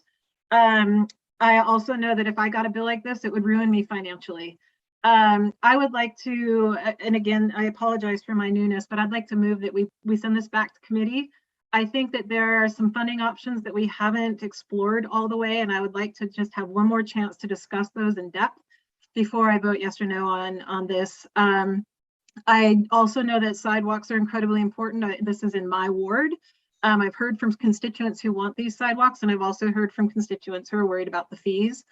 I also want to point out that sidewalks are linked to good health, which leads to good socioeconomics. And so I'm very much in favor of getting more sidewalks in my ward. I am very concerned about the cost on homeowners, and I would like to see this go back to committee for further discussion. Thank you. Ms. Jordan has asked that this item be returned to committee under our rules. In this case, that requires a majority of council members to support that, pardon me, motion. So that is the motion on the floor at the moment. Is there discussion on the motion to return the item to committee? If you got your hand raised for something else, take it down for me, please. All right, on the motion to return to committee, Ms. Becerra. Thank you, Mayor. I know that this is not a perfect system, but the city has worked incredibly hard to reduce the cost to property owners. It will continue to work to find mechanisms, and will continue to help finding financing solutions for property owners. This goes to our well-established goals of equity, safety, and sustainability. I also think that in an environment where costs of construction, materials, and labor keep going up, delaying this particular project would put us at risk of increasing the cost of this project, which will eventually get passed on to property owners. So while I understand that we might want to have discussion about the sidewalk improvement program as a whole, I think that that's a conversation separate from what this particular project is. And so I would encourage us to move this project forward and not send it back to committee. Mr. Hess. I'm sorry, Ms. Vasika. Thanks. I would be in support of moving this back to committee. I walked up and down Eaton when I was knocking doors in 2019, and it definitely needs sidewalks. I'm just very uncomfortable with putting that $3,000 to $9,000 bill on the property owners. That would financially ruin so many people. And a lot of folks, when they do their pay their property taxes, they're expecting it to go to sidewalks. And to get that large bill on top of that, I'm not comfortable with that. So if this goes back to committee, I would really look forward to finding another solution so that we can get sidewalks in this area. Mr. Hess. Thanks. So I'm not going to support sending this to committee. I do support revisiting the sidewalk program. I think that we are in a situation now where we have a master sidewalk plan that has been adopted by the council. We have, or a pedestrian facilities master plan, I should say. We have over the years made steady incremental changes to our sidewalk funding mechanism that include moving from a system where property owners paid for 100% of the adjacent sidewalk to where where it was more like a health insurance model where they paid an initial amount as well as a cost share for any amount beyond the initial amount up to an out of pocket maximum. It's not perfect, but it's a lot better than them paying for 100% of the sidewalk. Then we've modified that program at least twice in the last couple of years to further reduce the homeowner portion and reduce the out-of-pocket maximum to, I want to say it's about $9,000. That's still a lot of money, and I want to absolutely recognize that. We've folded in some loan programs and some payment deferral programs that can allow property owners to wrap those into their property tax bills over 8, 12, or 20 years. And we've have other programs to address hardship. And all that to say, sidewalks are a huge driver of our equity needs. I mean, it's a huge way to address our equity needs. It's also a huge way to address our multimodal transportation goals and our climate goals. So sidewalks are just a phenomenal good to our community. And by deferring this, at our current rate of building sidewalks, it takes us 120 years to build out our sidewalk network. So we've got to build sidewalks. We've got to pick up the pace, and we've got to keep it going. And kicking a project that's in a long range plan down the road it's problematic to me. And so I would like to I would like to revisit policy and funding, but this is the policy we have, and this is the funding mechanism that we have. And if we wait, we're months from a construction season, and we have contractors that we will be moving into a less and less favorable bidding climate. And this project is going to cost more the longer we wait, is my understanding. So I'd encourage us to take care of this tonight, one way or another. And Mr. Nugent. Thanks. I'm not necessarily opposed to the idea of homeowners paying less for the sidewalks in front of their house. But I think it's important that we, again, recognize, similar to the conversation we just had about park fees, that the more we shift that sidewalk cost back into our general budget, the less sidewalks we're going to do in a year. And as Councilman Hess just pointed out, we're already 120 years out at our current pace. I think this is a very interesting conversation for us to have in whatever venue it is important to have it. But I would point out that, we talk about housing, we talk about the cost of housing. We have a problem with new construction right now. And in new construction, the homeowner is getting passed 100% of those sidewalk fees right now, unless there is some special occasional program that might do something different.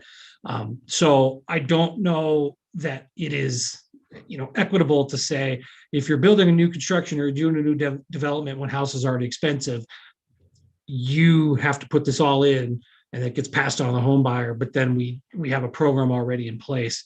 I do think that there are some problems with it that could be tweaked. So I agree with Mr. Hess that I want to have the conversation, but I wanted to point that out because I don't think that we can just stop council business every time we don't like fees right now and revisit them. We need to revisit them in the appropriate time as part of the budget, or we're going to spend way more than we have collected in taxes. And when I was working the doors, the number one thing I heard about was property tax. So I don't think that there's an appetite to raise those to do more sidewalks.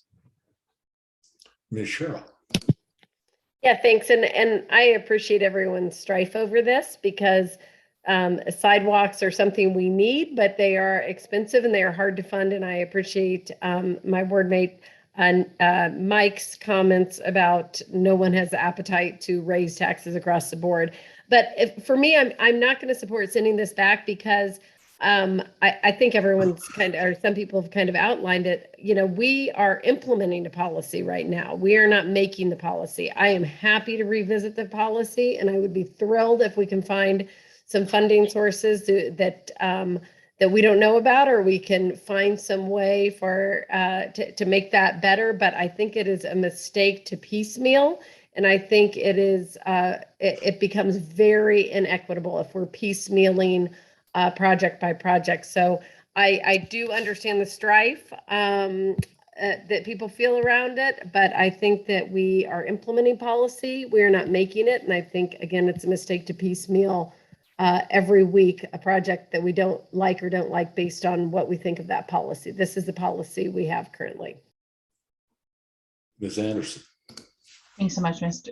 Mayor. I agree with so much of what my colleagues have said, and I think it's really important to point out that these, we have, over my course of time on council, have really taken several looks at how we do this plan, which has ultimately resulted in the fact that when we stalled the plan for a year because prices were skyrocketing so much, and we had to refigure out the funding equation, which put all projects back by a few years. One of them being in my ward, and my folks are, clamoring, as everybody who is ultimately on the plan is, to get their sidewalks in. And I think what Ms. Cheryl brought up was really important, because if we send this particular project back to committee and find some funding source for this particular project, it's not ultimately amending the master sidewalk and, except for the master plan, facility maintenance plan. And so then you are disadvantaging the next one up on the list if that funding isn't permanent or one time, or if it's just, for this particular project.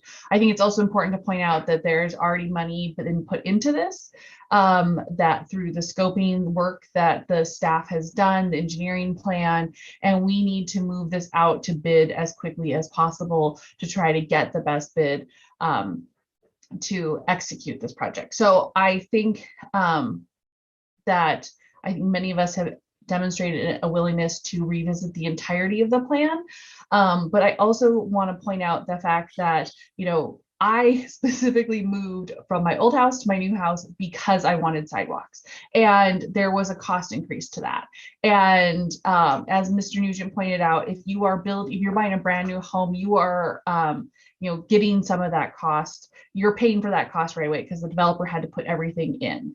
And the residence portion of the sidewalk cost is not a bill that is due at time of service. It is something that if a homeowner cannot pay right out of pocket, which I wouldn't be, if someone gave me a $9,000 bill right now that was due in any short period of time, I would be in trouble, as the vast majority of Missoulians would be. But if you're able to put that out over the course of 12 years, that becomes a $750 a month bill, or $750 a year bill, which translates into about $62 with a little bit of interest tacked on. So, and there are those in our community that is significant, and I absolutely realize that. But you know, I think we want to make sure we're putting out the right information for the folks about when and how they're able to kind of absorb this bill, and they will see an increase in the cost of the value of their home if they were ever to go. And you know, we're all helping pay for that with the subsidy that the city is paying, and then the homeowner then reaps all of that you know, increase for that. So I think we should continue on with this particular project and look at making changes to the long-term structural plan when appropriate. Thank you. Seeing, seeing no further discussion on the motion to return the item to committee, anyone in the audience care to comment? Mr. Loomis. Hey, I'm still here. Why not chime in? And it may sound a little a bit of an oxymoron for me. I've been following this stretch of Franklin to the Fort, this stretch of Eaton for many years, waiting for infrastructure improvements. I don't live there anymore, partly because the infrastructure was in such bad shape, as you guys probably know. So just as a taxpaying member that is helping to subsidize this, I'm totally in support of it. I mean, when you look at the breakdown, staff has put a lot of work into trying to make this. I was just complaining about equity. They're trying to make it as equitable as possible for everybody. It is zero cost to many people. It is some cost for, well, it's still a lot of cost for some, but far less than if they were going to go do it on their own, far less than if the city just ordered sidewalks with no subsidy. While I can absolutely appreciate the interest in going back and discussing this further, because it's going to be an ongoing discussion, I think this is a pretty great deal for the neighborhood, for the property owners, for the area. And Mr. Hess is totally right. We're a little behind on our sidewalk network, and you guys have worked very hard over the past years to try to get it on track. And so I appreciate any movement that works with property owners to get that done. Thank you. Thank you, Mr. Loomis. Ms. Stenson-Vickers. Yes, I agree. Please pass this. The cost to the property owners is not as significant as some people are trying to make out. It can be spread out over time. Please don't send it back for more work. Pass it. It needs to be done. We need more sidewalks in these neighborhoods. Thank you. Thank you. All right. So on the motion to return the item to committee, I miss the days of voice voting.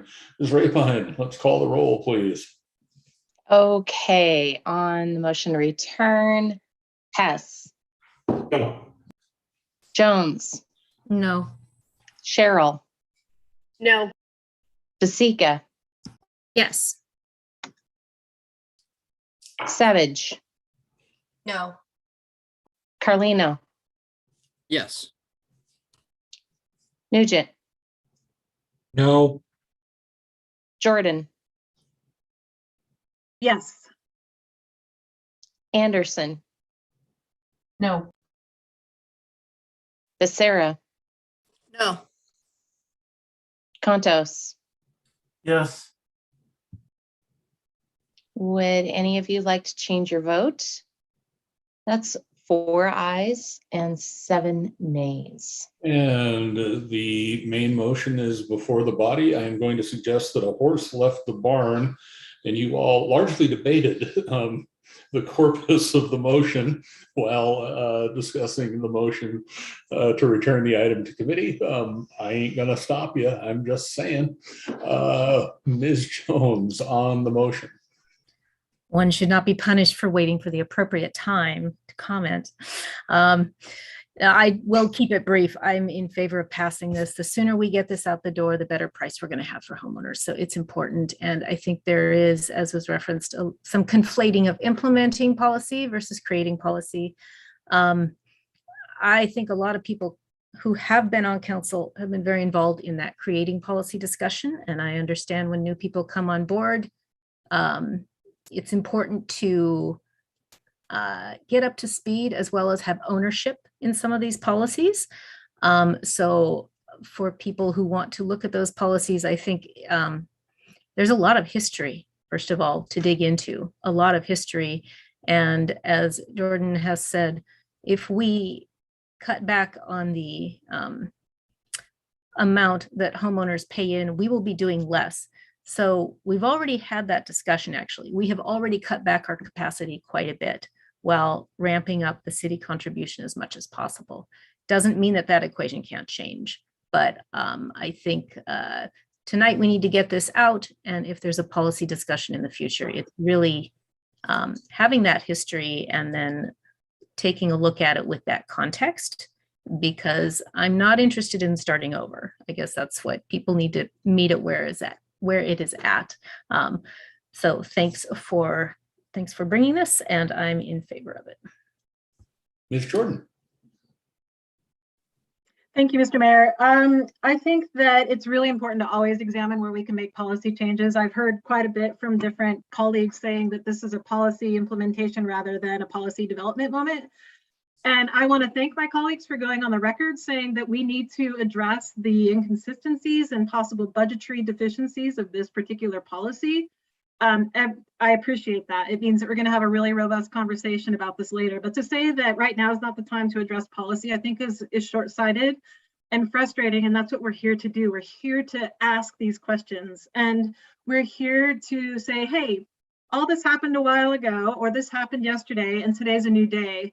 What new information do we have that might warrant a different decision? And that's where I'm coming from. I think that it's pretty also short-sighted to say that this is not a big cost to put on tax owners. Like I said, this would financially destroy me. And, you know, all of the incentives that you have kind of brush away the point that we need to find a different way to fund these types of things. Again, I will say thank you to my colleagues for agreeing to talk about a policy change in the future. And I also will say we always need to be sniffing at our policies and making sure that there isn't not time to change it now. Thank you. Ms. Becerra. Thank you. I just wanted to say thank you to our staff who are here in case there are any questions still remaining. I just wanted to also mention that for this particular project, there's been significant public engagement. There's been a recognition that infrastructure in this neighborhood is needed by the neighbors. And I also want to say that I am not trying to undermine the cost. It is significant, but our staff has worked very hard to come up with ways to make it a little bit easier to make payments. So for an average cost right now of $3,000 to a property owner over 20 years, that's $150 a year. Well, and it's not insignificant. It's significantly more affordable than it used to be years ago. And I disagree that we're not saying that it's not a time to talk about policy, what I am saying is that this is not the project to start that conversation with and paralyze this project, as it has been going through the process, through the engineering process, and it's ready to be deployed. We have people who are waiting for this infrastructure to be put in place. So let's have that conversation, but let's not penalize this neighborhood and this project while we are trying to make new policies and find new funding sources. Thank you. Mr. Nugent. Yeah, thanks, Mayor.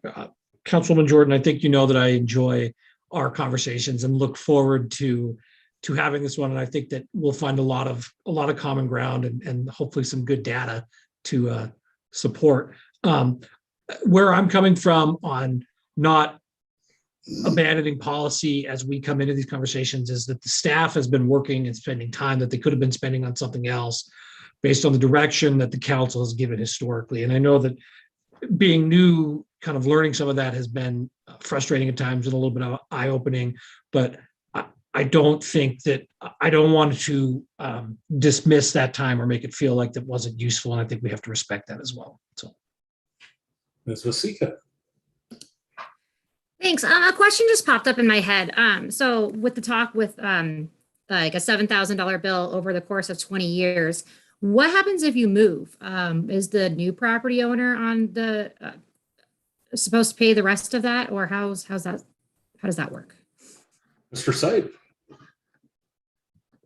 Yeah, thank you. Monty Syed, construction project manager with Public Works and Mobility Surface Engineering. So I guess I just wanted to drop back to kind of explain where we were in about approximately 2016, where per state statute and local ordinance, the curb and sidewalk was 100% assessed against adjoining property owners.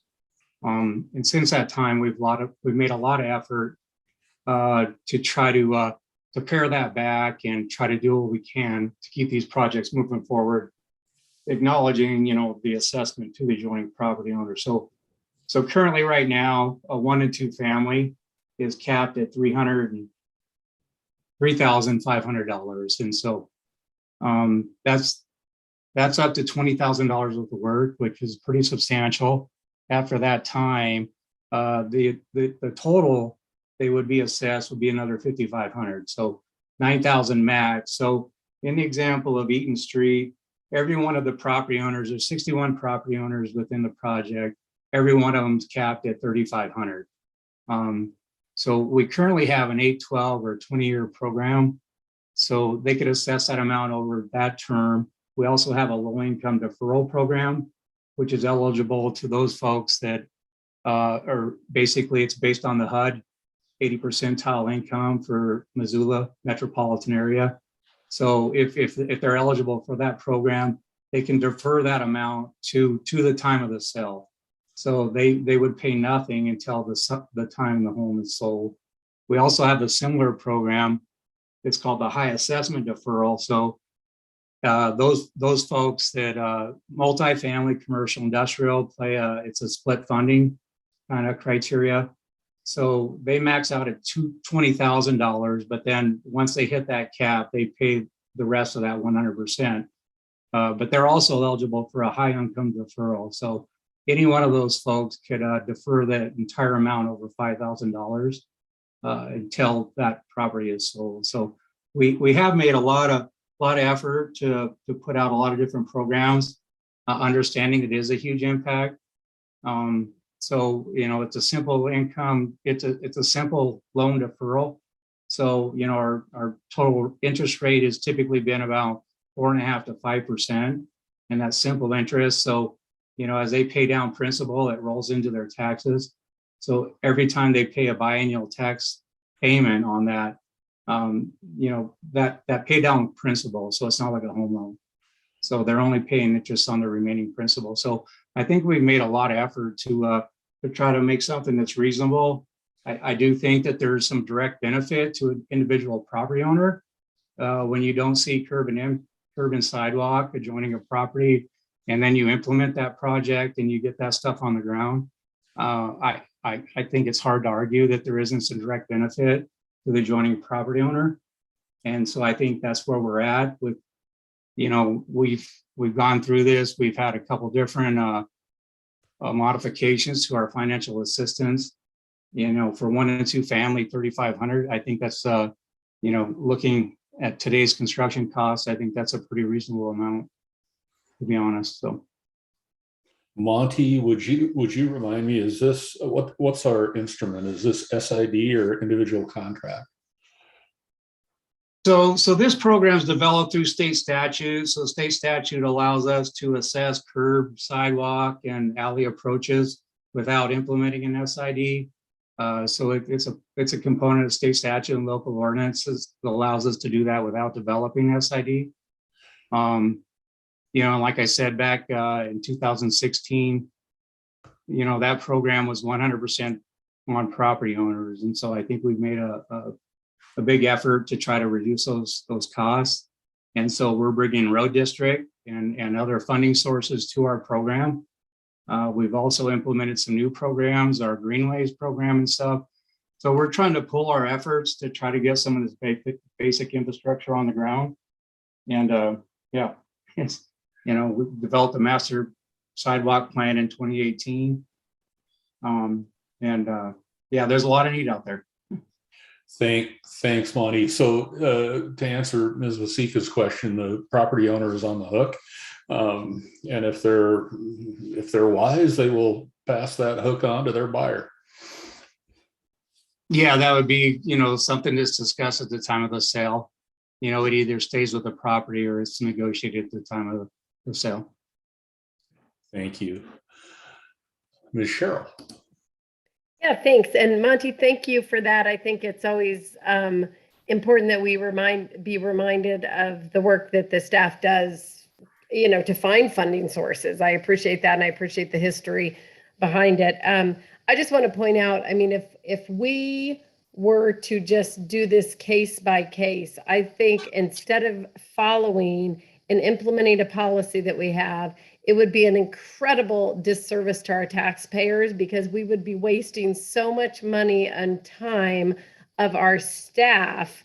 And I think Mike was kind of talking about this a little bit, but that would be a lot of wasted time in engineering, and there are costs associated with that. So I think it's irresponsible to do this on a piecemeal basis. And Ms. Vasika.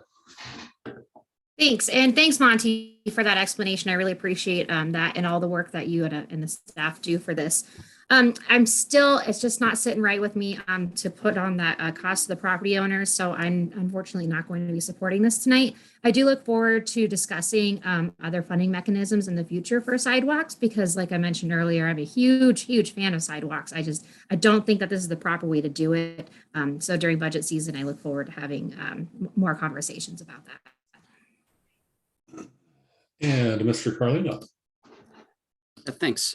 Yeah, I look forward to having the bigger discussion about the overall policy with our sidewalk system. But for the meantime, I just think in these situations, you need to think like you're voting on a sidewalk, but you're also voting on giving somebody thousands of dollars worth of a bill. It's the same vote, but I hope we can fix the system in the future. But for the meantime, I'm not going to be supporting this. Thanks. Any further discussion on the motion? Seeing none, I do have a hand up in the attendees box. Ms. Matassa Stone. I apologize. This is Julie Merritt, Ward 6. Couldn't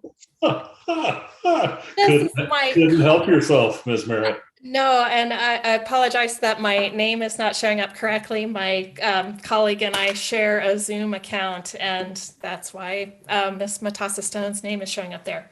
Anyway, Julie Merritt, Ward 6, and much of what I was wanting to say has been said, and I appreciate especially Mr. Sipes' explanation about the financial aspects of this.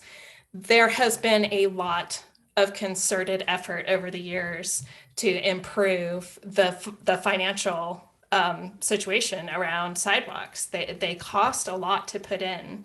Past council members, organizations like Invest Health, a lot of community development block grant money has gone into building sidewalks in our community. The mayor and his administration has been committed to reducing the costs to individual property owners. And I just want to commend all of that effort. And I really hope that the folks who are newer on council can look at some of that history and respect that the degree to which this has changed over time, like drastically. And it's been because of the input of folks that have really wanted to move the needle on this. So there has been a lot of change, and I hope that you can appreciate that. I also hope that you can appreciate that the Franklin to the Fort neighborhood has been clamoring for sidewalks for decades, for ever since they were annexed into the city, where this area was annexed in about 1995. I was part of the Franklin to the Fort Neighborhood Council when we created the 2008 Neighborhood Infrastructure Plan. And one of the biggest things there was people wanted sidewalks. They wanted sidewalks and they wanted traffic calming. And at that time, they knew that sidewalks were being assessed 100% to the adjacent property owners, and they still wanted sidewalks. When the 2017 Invest Health survey went through the neighborhood, people said they want sidewalks. During the public outreach for the 2018 Pedestrian Facilities Master Plan, the people in the Franklin to the Fort neighborhood, these people that are getting assessed for this right now, said they want sidewalks. Eaton Street is designated as a safe route to school. It is not a safe route for children to walk on to get to Franklin School. And we have been saying that since my kids, who are now in high school, were in kindergarten at Franklin School. It's time to say yes to this project. If we delay it and it doesn't get bid now, it's not going to happen this year. And it's just going to be more expensive when it comes around next year. So sometimes we have to just commit to making improvements. There are financial options for people for whom this charge is a difficulty. They have options. They could, as Mr. Sipe was just explaining, they can completely defer this until they sell the property and negotiate that with the buyer at the time of the sale. So it's not handing anyone a $9,000 bill that they have to pay right now. That is not the truth. And I want that to be clear on the record. This is something that the neighborhood wants, and it should be a simple yes vote for everyone on this council. Thank you. Thank you, Ms. Merritt. And you were magically renamed in the process. Seeing no additional comment from attendees, I appreciate the conversation. Want to note that if council members wish to revisit policy, you certainly don't have to wait for the budget season to do that. A referral can come any day. And I think likely an informational presentation, maybe a little longer than Mr. Sipes this evening, would be helpful as well. So, but I very much appreciate the conversation, very much appreciate all the work that staff and council members have done over the years to try to make this program as palatable and equitable as possible. We have had a public hearing and we'll have a roll call vote. Okay, on the resolution, Jones. Yes. Cheryl. Yes. Zika. No. Savage. Yes. Carlino. No. Nugent. Yes. Jordan. No. Anderson. Yes. Becerra. Yes. Contos. No. And Hess. Yes.